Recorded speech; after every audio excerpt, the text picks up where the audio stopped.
السلام عليكم. مباراة المغرب ضد البرازيل اليوم. أرجو وضع اللايك والاشتراك في القناة ليصلكم مني كل جديد.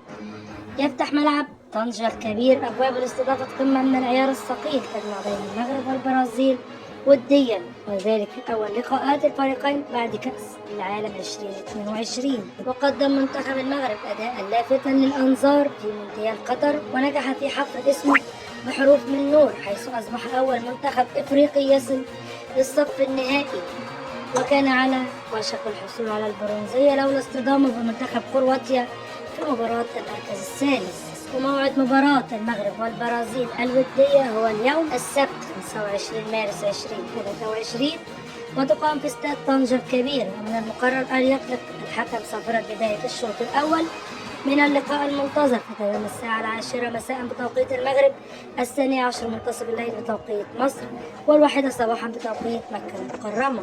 وتنقل المباراة المغرب والبرازيل الودية في الرياضية المغربية، وستجدها على القمرين الصناعيين عرب سات ونايل سات. أرجو وضع اللايك والاشتراك في القناة ليصلكم مني كل جديد وليستمر معكم البث بدون تقطيع.